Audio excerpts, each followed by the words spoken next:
Mga kapatid sa pananampalataya, bakit kaya ang 57 na bansang Muslim sa buong mundo ay pinanunood lang ang isang bansa na lumalaban sa mga kuffar at mga musyrikun at walang kumikilos para ipagtanggol ang kapwa bansang Muslim? Bakit kaya? Bakit kaya madalas mangyari na ang bansang Muslim kapag inaapi, dinudurog, ay walang gumagalaw sa mga Muslim na bansa? Bakit kaya ang 57 bansang Muslim ay bulag, pipi at bingi? Ano kaya ang puwersa? Malakas na puwersa na pumipigil sa kanila. Bago natin sagutin muna natin itong isang tanong. Unang tanong, bakit kaya pinapayagan ng Panginoong Allah subhanahu wa ta'ala ang mga kuffar, ang mga musyrikun na hindi nakakakilala sa Allah na parusahan ang mga Muslim na sumasamba at nakakakilala sa Allah? Bakit kaya nangyayari? Bakit kaya nangyayari na ang Panginoong Allah subhanahu wa ta'ala ang mga bansa ng Muslim na sumasamba sa Allah, kumikilala sa Allah, ay hinahayaan ng Allah na sila ay parusahan ng mga kuffar at mga musyrikun? Bakit? Pasagutin natin ang hadith Qudsi. Sinabi ng Allah subhanahu wa ta'ala sa hadith Qudsi, "Idza asani man ya'rifuni sallattu alayhi man la ya'rifuni." Ito ang linaw. Sabi ng Allah subhanahu wa ta'ala sa hadith Qudsi, kapag sinuway ako ng nakakakilala sa akin. Sino ba ang nakakakilala sa Allah? Muslim. Mga Muslim. Kapag sinuway ako ng nakakakilala sa akin, ay hahayaan ko siya na pangibabawan ng isang hindi nakakakilala sa akin. Sino ang hindi nakakakilala sa Allah? Mga kuffar, mga musyrikun. Kaya mga kapatid sa pananampalataya, hindi ka magtataka kung bakit pinapayagan ng Allah ang mga musyrikun at mga kuffar na parusahan ang mga Muslim, para baka sakali gumising ang Muslim at magbago at sumunod na sa landas ng Allah. Balikan natin yung unang tanong. Bakit nga ba ang mga Muslim dinudurog, binubomba ng mga kupar, mga musyrikun, ngunit walang nagtatanggol, walang kumikilos, walang nagsasalita, bulag, pipi at bingi? At kung mayroon mang lumaban na mag-isa ka lang lalaban, walang magtatanggol sa iyo. Bakit kaya? Anong dahilan? Dalawa ang estratehiya na ginamit ng mga kuffar at mga musyrikun.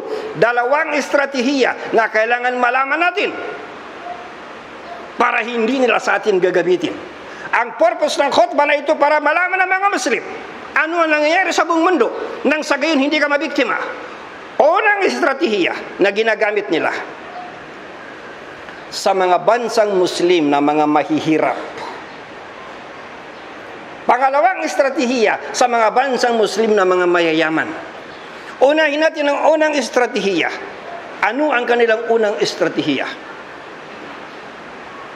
Pinag-aralan nila ang mga Muslim. Pinag-aaralan nila tayo.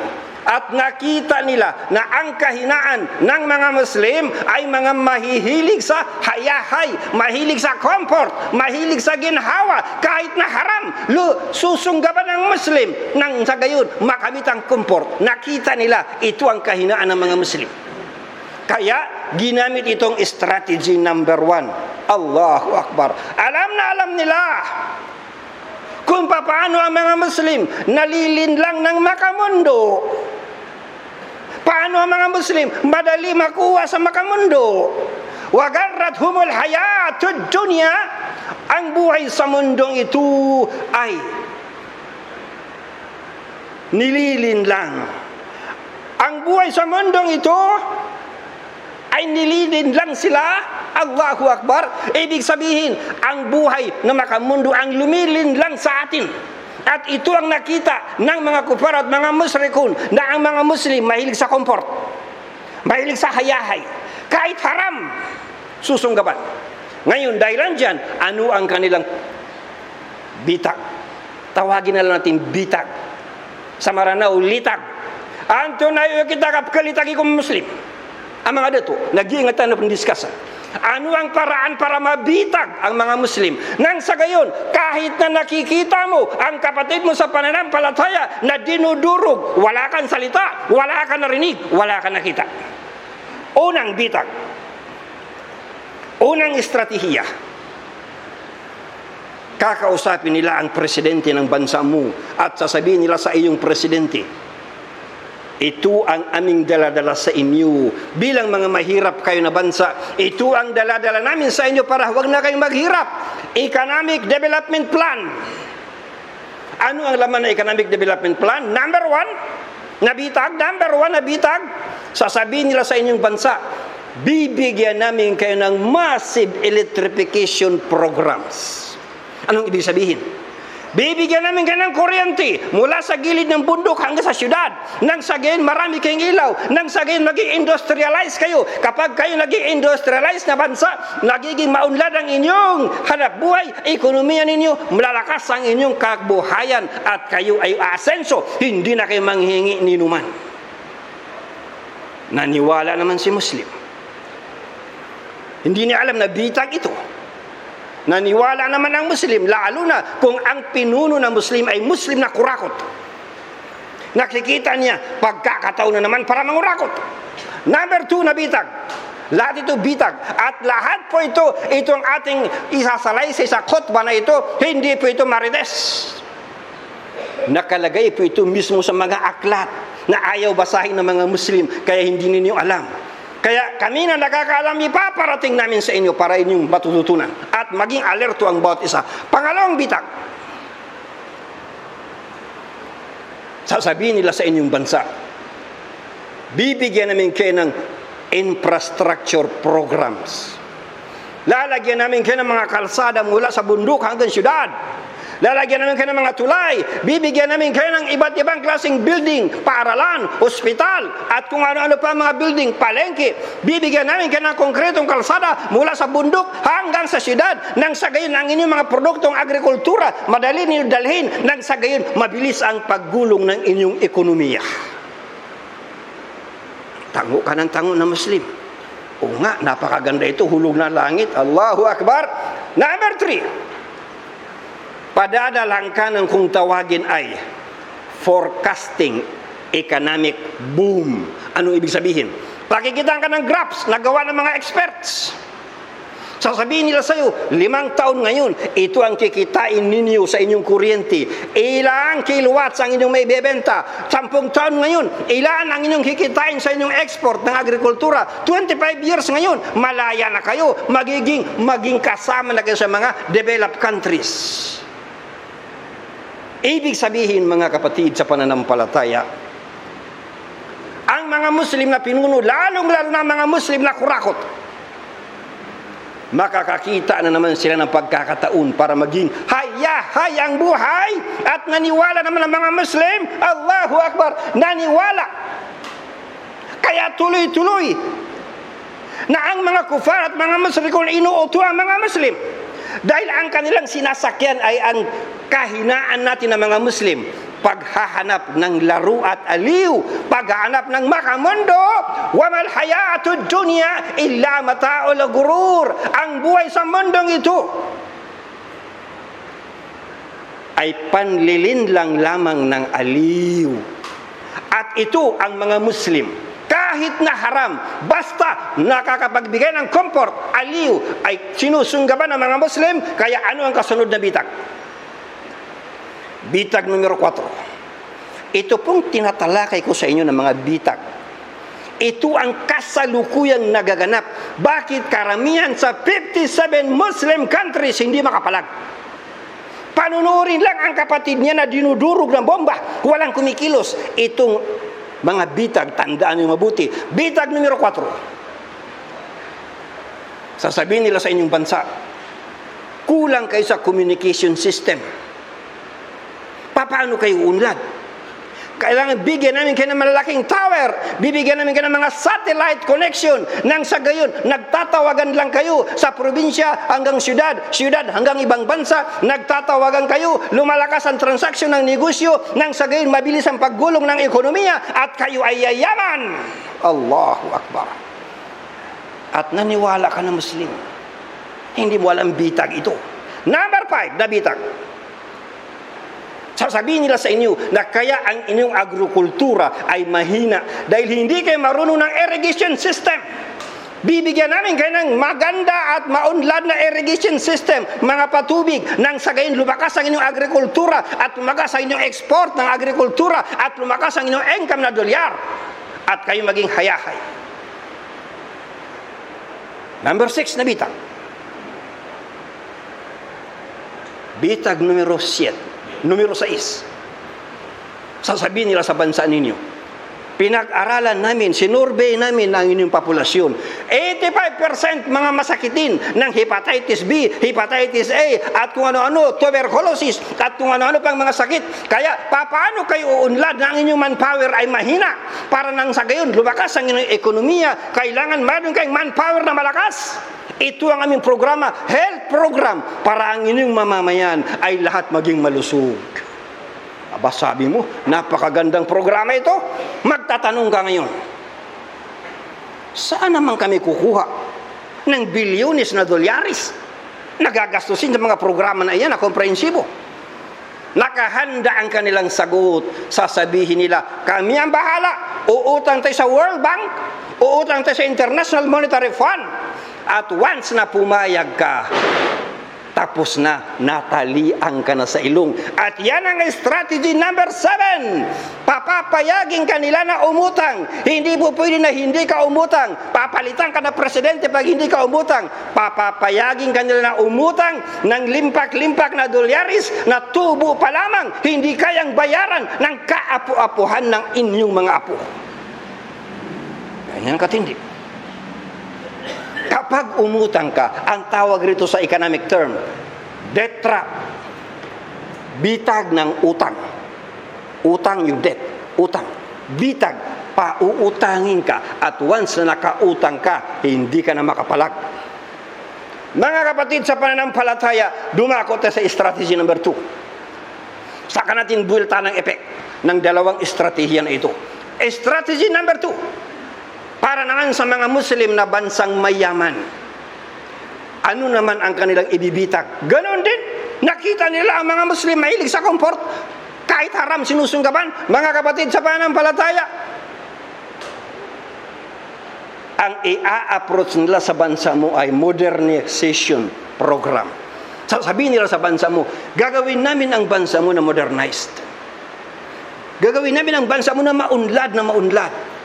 Nakita nila ang mga Muslim mahilig sa hayahay. Pinag-aralan nila mga Muslim. Ang mga Muslim hindi mahilig sa magpawis. Ang gusto ng Muslim, malaking kita na walang trabaho, hayahay. Ito ang kanilang intindihan, ito ang kanilang naobserbahan, kaya ito ang ginamit nila na estratehiya. Allahu Akbar. Hindi po masama. Hindi masama ang yumaman. Hindi naman haram sa atin maghanap ng comfort. Bakit haram ba? Maghanap ka ng mahayahay na buhay? Ang haram ay kapag ang paghahanap mo ng kayamanan, ng comfort, ng hayahay ay darating sa punto na kahit haram susunggaban mo. Dito nagiging haram. Dahilan dito, ano ang nangyayari? Ang Muslim kahit na haram sinusunggaban, makamit lang ang laro at aliw sa buhay, makamit lang ang comfort. Anong sabi ng Allah? Wa mal hayatud dunya illa la'ibu walahu. Ano ba ang buhay sa mundong ito kundi laro at aliw? Allahu Akbar. Ulitin natin.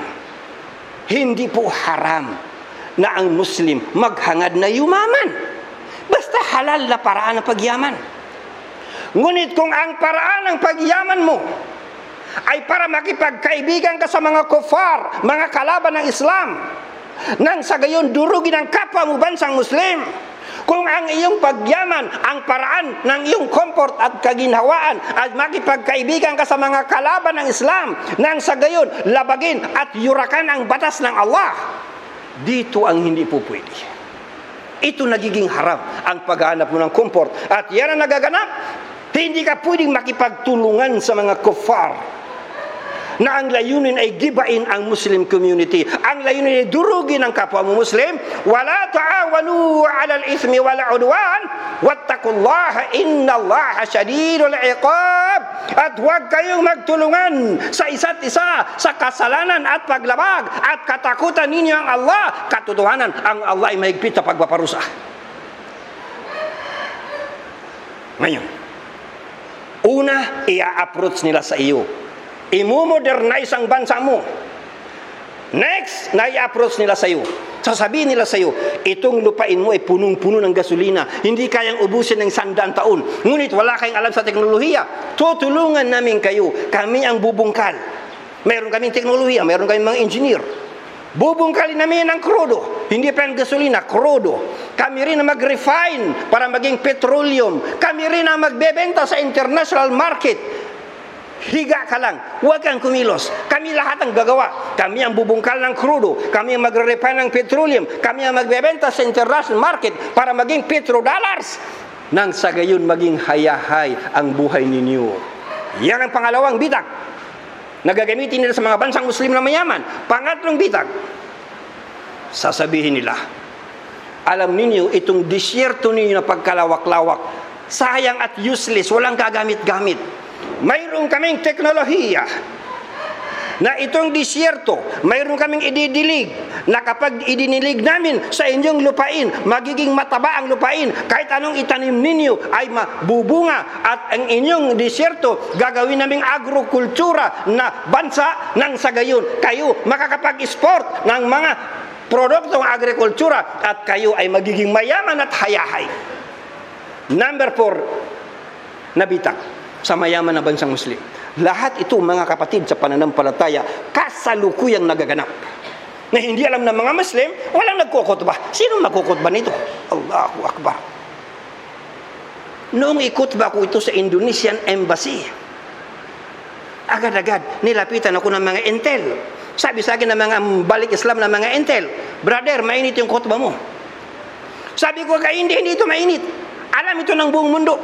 Kung ikaw ay nagre-research, malalaman mo ito. Ang problema, ang mga Muslim hindi nagre-research. Kailangan ng da'i. Hindi lang ang binabasa mo Quran, hindi lang ang binabasa mo tafsir, hindi lang ang binabasa mo hadith, hindi lang ang binabasa mo tauhid, hindi lang ang binabasa mo fiqh. Kailangan basahin mo rin papaano ang estratehiya ng mga kalaban ng Islam para maging alerto ka. Ganun ang tunay na da'i. Estratehiya number 4. Sasabihin nila sa bansa mo, kayong mga Arabo, mga low-tech kayo. Ang yaman-yaman ng lupa ninyo sa natural resources, meron kayong gasolina, napaka-low-tech ninyo, gagawin namin kayo na high-tech. Lahat ng kilos ninyo, puro pusbuton. Nakatira kayo ngayon sa disyerto, puro tent. Gagawin namin ang tirahan ninyo mga hotel 5-star. Gagawin namin mga mansion para maging hayahay. Air condition ang buhay ninyo. Gagawin namin kayo mga high-tech Arab communities. Sabi ng mga Muslim, hulog ng langit ito. Napakaganda nitong hulog ng langit. Hindi mo alam, bitag. Lahat yan, bitag. Mamaya, paputokin natin ng bitag.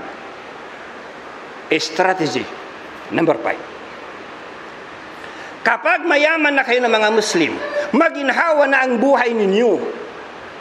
Hayahay na kayo. Air condition ang bahay ninyo, sasakyan ninyo, air condition, opisina air condition, komportable. Bigla nila kayong tatakutin.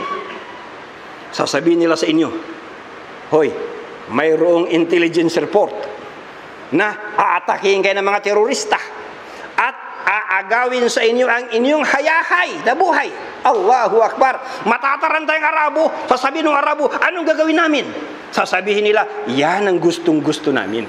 Sa amin kayo lagi umaasa ng solusyon. Ito ang gagawin natin. Bibigyan namin kayo ng military infrastructure, military trainers, military hardware, lahat na ibibigay namin sa inyo, pati na ang national security system, ibibigay namin sa inyo. para walang makagalaw sa inyo. Allahu Akbar. Lalong nadagdagan ang utang na loob ng Muslim na bansa. Lalong natalian sa ilong. Mga kapatid sa pananampalataya, paano kung mayroong pumalag? Hindi naman lahat ng Muslim na bansa mga bobo ang mga leaders. Hindi naman lahat ng Muslim na bansa mga kurakot ang leaders. Mayroon din mga bansa na matalino ang mga leaders. Alam nila na itong programa na ito ay bitag. Alam nila na ito ay death trap. Papalag. Sasabihin ng leader na Muslim, ayaw namin tanggapin. Alam namin bitag yan. Rejected yan. Sasabihin nila sa iyo, ayaw mo, papalitan ka namin. Akala mo ba? Papalitan ka namin. Allahu Akbar. Sa paanong para na pagpalit? Number 1, assassination. Papatayin ka nila. Marami ang paraan ng assassination. Pwedeng paputukin yung kotse mo, palabasin aksidente. Pwedeng paputukin yung helicopter mo, palabasin aksidente. Pakainin ka ng virus, palabasin may sakit ka. Napakarami ng paraan assassination. Para mapalitan ka ng pinuno na pipirma sa kanilang gusto na gawin ng bansa mo. Kung hindi umubra ang assassination. Number 2, para mapalayas kanila. Number 2, gagawa sila ng issue, immoralidad. Gagawa sila ng issue, palalabasin nila na kurakot ka, palalabasin nila na anti-development ka, palalabasin nila na hadlang ka sa kaligayahan ng sambayanan, palalabasin nila na kontra ka sa kalayaan ng sambayanan, palalabasin nila na kontra ka sa karapatan ng sambayanan. Papuputukin nila impeachment. Impeachment para palayasin ka. Nangyayari na ito sa mga bansang Muslim. Ilan ang pinunong Muslim na pinalayas ng impeachment? Kung hindi umubra, ang number 2. Number 3. Uudyukan nila yung mga general mo na hindi natutuwa sa iyo. Mga general mo na hindi satisfied. Uudyukan nila, sasabihan nila, "Hoy, magkudita kayo." Yang pinuno ninyo harang sa kaligayahan ninyo. Yang pinuno ninyo harang sa karapatan ninyo. Yang pinuno ninyo harang sa kalayaan ninyo. Kailangan magkudita kayo. At ang general naman ay mauudyukan, mauuto at magkukudita. Ilan ang bansang Muslim na napalayas ang kanilang pinuno dahil sa kudita? At hindi niyo alam, ito ang punot tulo. Itong diniliskas natin. Kung hindi mo ang kudita, number 4 na estratehiya. Invasion. Susugurin ang bansa mo ng malalaking pwersa mga bansa. Pero hindi nila yung magagawa nang walang perma ang United Nations. Papipirma ng United Nations Security Council na pumapayag kayo na bombahin si ganito, bombahin si Iraq, bombahin si Saddam, bombahin si Libya, bombahin si Gaddafi. Perma. At ang masakit nito mga kapatid, katulad mo mismo na Muslim na bumibigkas ng kalima la ilaha illallah, ang pipirma na durugin ka. Hindi sila makapalag. Naunahan ka ng utang na loob. Paano ka papalag? Naunahan ka ng utang na loob. Kapag pumalag ka, isasanksyon ka. Kapag pumalag ka, sasabihin, bayaran mo yung utang mo. Ito ang tubo. Allahu Akbar. Kaya makikita mo kapatid sa pananampalataya, hindi lang pinanunod ng mga Muslim na durugin si Iraq, durugin si Libya, hindi lang pinanunod ng mga Muslim na durugin si Iran. Mismo, mga Muslim mismo na pinuno sa United Nations Security Council, sila mismo ang pumipirma, durugin si Gaddafi, durugin si Saddam. Kapatid mo sa pananampalataya. Ang dahilan, ito pong dalawang estratehiya. Ngayon, ano na nangyari dun sa hadith ni Muhammad sallallahu alaihi wasallam na ang mga Muslim parang isang katawan? Kapag nakakaramdam isang bahagi, nilalaglat ang buong katawan. Wa qala Rasulullah sallallahu alaihi wasallam, mathalul mu'minina fi tawaddihim wa tarahumihim wa ta'atufihim mathalul jasadi idastaka min udhun tada'alahu sa'irul jasadi bis-sahri wal humma. Mga kapatid sa pananampalataya, ito ang sitwasyon ng mga mananampalataya. Sinabi ni Muhammad sallallahu alaihi wasallam, ang kalagayan natin na mga Muslim mananampalataya ay katulad sa isang katawan na kapag nakakaramdam ang isang bahagi ng katawan, hindi makatulog ang buong katawan at nilalagnat. Nasaan ang nilalagnat, aber? Nasaan, aber? Ilang beses dinurog ang Palestine. Nasaan ang nilalagnat? Pinagpapatay ang daan-daang libong Muslim na Rohingyan sa Myanmar. Nasaan ang nilalagnat? Dinudurog ang mga Muslim sa China, Uyghurs. Nasaan ang nilalagnat? Dinudurog ang mga Muslim sa Kashmir ng India. Nasaan ang nilalagnat? Ngayon, dinudurog nila ang Iran. Nasaan ang nilalagnat, aber? Walang nilalagnat. Sila pa nga ang pumipirma durugin ka Allahu Akbar. Mga kapatid sa pananampalataya, ano ang kanilang layunin? Bakit nila ito ginagawa sa mga Muslim? Tatlo ang layunin. Number 1 na layunin nila ay para ang mga Muslim na mayamang bansa at mga Muslim na mahirap na bansa lagi-lagi dumidepende, lagi-lagi nagmamakaawa, lagi-lagi saludo, lagi-lagi nagpapatira pa sa mga kopar na gobyerno at mga musrikun. Sa paanong paraan? Number 1, imamaniobra nila ang mga political decision making ng inyong mga pinuno. Number 2, pakikialaman nila economic policy designing ng inyong mga pinuno. Number 3, kukontrolin nila ang military power ng inyong mga pinuno. Number 4, kukontrolin nila ang national security maneuvering. Number 5, pati na ang religious education ng mga Muslim kanilang pinakikialaman. Paano? Babaguhin nila ang curriculum. Akala mo ba yung mga Islamic University, akala mo hindi nila napapasukan? Binabago nila ang curriculum. Unti-unti, binabago ang curriculum para ang mga Muslim lumayo ng lumayo sa tunay na tauhid. Ito po ang layunin nila. Mga kapatid sa pananampalataya, alam ito ng mga Muslim. Alam ng mga matatalino ng mga Muslim. Pero bakit walang gumagalaw? Dahil nakakita ka ng aso kapag natatakot, yung kanyang buntot nakabahag. Bahag ang buntot ng karamihan. 57 Muslim countries, mga bahag ang buntot. Samantalang sinasabi ng Allah subhanahu wa ta'ala, wala kayong katatakutan kundi ako kung talagang kayong mananampalataya. Innama dhalikum as-shaytanu yukawwifu awliya'ahu fala takafuhum wa kafuni in kuntum mu'minin. Si Satanas lamang ang umuudyok sa inyo na katakutan ninyo ang kanyang mga aliporis. Kung kaya, huwag ninyo silang katakutan, kundi ako, sabi ng Allah, ako ang katakutan ninyo kung talagang kayo ay mga tunay na mananampalataya. Mga kapatid sa pananampalataya, lahat ay naghahangad ng comfort. Lahat ay mga Muslim, tao tayo, naghahangad ng kaligayahan. Ngunit kung ang paghahangad mo ng comfort ay walang takwa, hindi comfort ang mahahanap mo, kundi discomfort. Ang formula, kung gusto mo na maging hayahayang buhay mo, kung gusto mo maging komportable ang buhay mo, ang formula, takwa. وَمَنْ يَتَّقِ اللَّهَ يَجْعَلْ لَهُ مِنْ أَمْرِهِ يُسْرًا. At sino man ang mahintatakutin sa Allah, bibigyan ito ng gaan sa kanyang mga gawain. Gagawin ng Allah ng magaan dahil na anumang gawain mo. Objective number 2. Pangalawang layunin, bakit nila ito ginagawa sa atin ng mga Muslim? Para maintindihan ninyo mga kapatid. Pangalawang layunin, para ang kanilang mga bansa papagyamanin ng husto at kayo ng mga Muslim maging pulubi. Sa paanong paraan?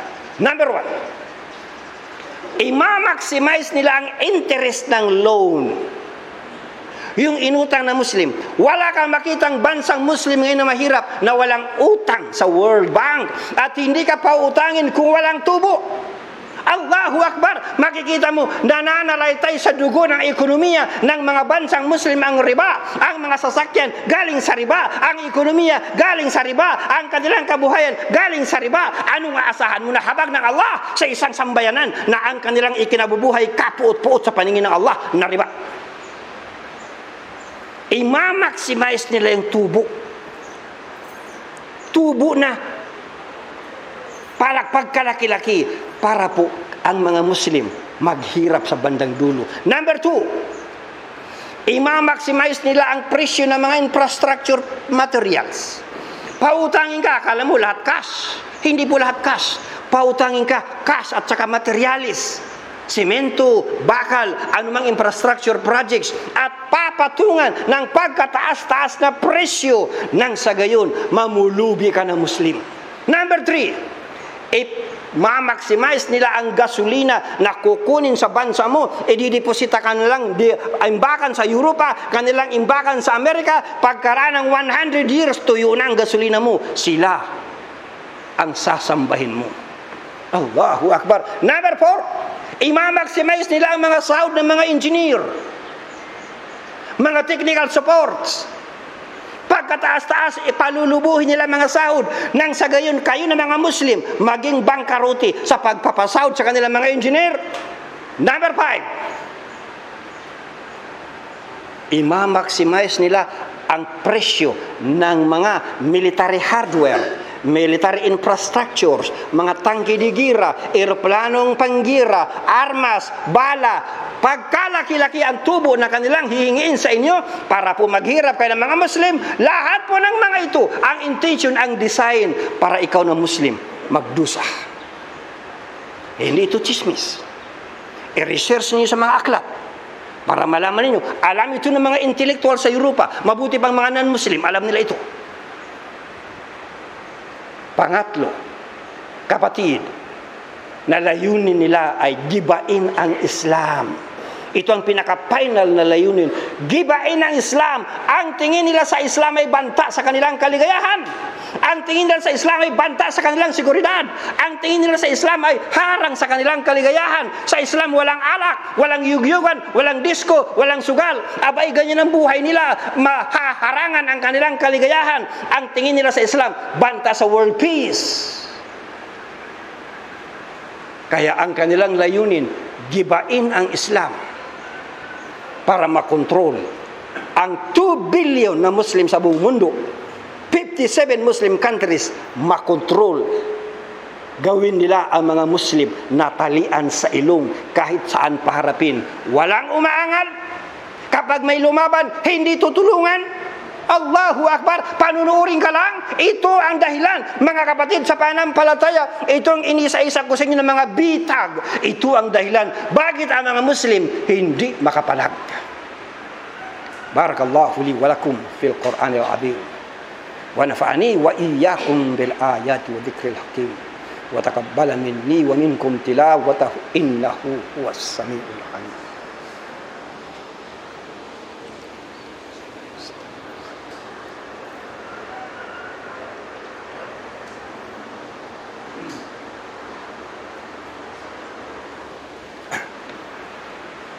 Alhamdulillahi hamdan katsiran kama amar. Asyhadu an la ilaha illallah wahdahu la syarika lah wa asyhadu anna Muhammadan abduhu wa rasuluh. Ibadallah, ittaqullaha haqqa tuqatih wa la tamutunna illa wa antum muslimun. Mga kapatid sa pananampalataya, kung bakit ito nangyayari sa atin na mga Muslim ay dahilan po pinayagan natin ang ating mga sarili na malinlang ng makamundo. Hindi na baling hayagan na tinutulungan mo ang kalaban ng Islam na wasakin ang kapwa mo Muslim. Basta ang mahalaga, makuha mo ang aliw at laro sa mundong ito nang hindi mo namamalayan na ikaw ay nililinlang ng makamundo. Wagarrathumul hayatud dunya. Ang buhay sa mundong ito ang siyang luminlang sa kanila. Kapag hindi tayo nagbago, at ganito ang ginagawa natin ang mga Muslim, 2 billion na Muslim sa buong mundo. Tayo ang pinakamarami ngayon, 2 billion. Kahit na pinagpapatay, pinagbubumba, mas marami pa rin tayo. 2 billion na ngayon ang Muslim sa buong mundo. Kahit na 2 billion pa tayo, kung hindi tayo magbago, tuloy-tuloy, daan taon ang lilipas, makikita natin na ang mga bansang Muslim dinudurog, walang nagtatanggol. At kung may lumaban na mag-isa ka lang lumaban, walang tutulong sa iyo.